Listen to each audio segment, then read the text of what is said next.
We've already talked about athlete levels and how to set a performance goal to keep yourself motivated. If you haven't yet seen that video, check it out here. Today we are here to talk about cardio or monostructural work as it relates to being a well-rounded athlete. I'm Coach Heidi. I'm Coach Cullen. Let's dive in.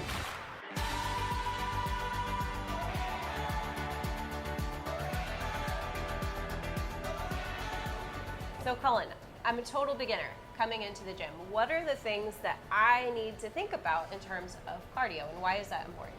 So cardio, it's an overall skill. It's where we build our ability to push ourselves in every single workout. The kind of things you want to think about is just the basics of starting to learn how to pace and breathe, right? When we're talking about maybe something like a run, your first goal is just to learn how to breathe while you run. Not so much running at extreme speed, but just to run. Okay, so being able to run a mile might be a good test. Absolutely. Okay. Yeah, that's one of my keys, right? Like the first thing you're going to try to get to is running a mile without stopping. Okay. Just without stopping. Yeah. And are there other movements that are similar that'll test the same thing?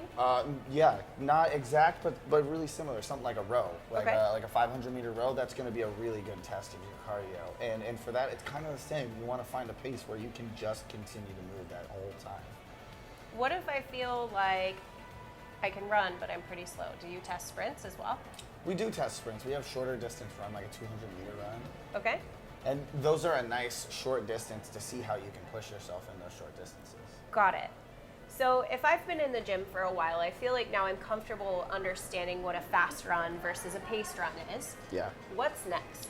How do I move on? So how we're getting to this intermediate is, when I say intervals, it's going to be you're learning how to run at a faster pace for a shorter amount of time. You're not going to stop when you hit that end of that interval, but you're going to do about 30 seconds hard, then you're going to slow all the way down to a jog. These type of intervals are something that beginner runners have used for a long time to push their cardio and get speed out of their runs. I see. So you're talking about doing some pace work, Yeah. and this is going to happen if I just show up to the gym.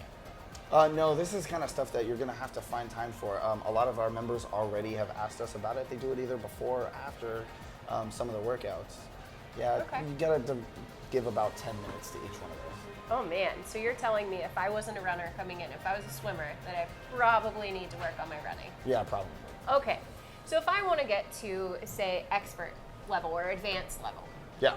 how seriously do I have to take this running business? So to get to what I would call an expert runner, it takes a lot of practice. There's a lot of things that go into it, a lot of things that we're not even going to talk about right now. But some of the stuff that we're going to talk about that you'd be thinking about doing is stuff like very targeted intervals. Now, this isn't the interval that I was talking before. This is timed intervals and things like 3 sets of 800-meter runs for a certain pace, not falling under a certain pace. I see. So some kind of like tempo max effort type work. Absolutely. Like 800-meter repeats sound like one of the worst workouts I've ever done. Yeah. Okay.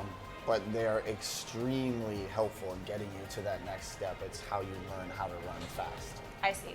Got it. So if there was one tip that I could take to improve my running or my cardio or my rowing or my burpees overall, what would it be? Breathing.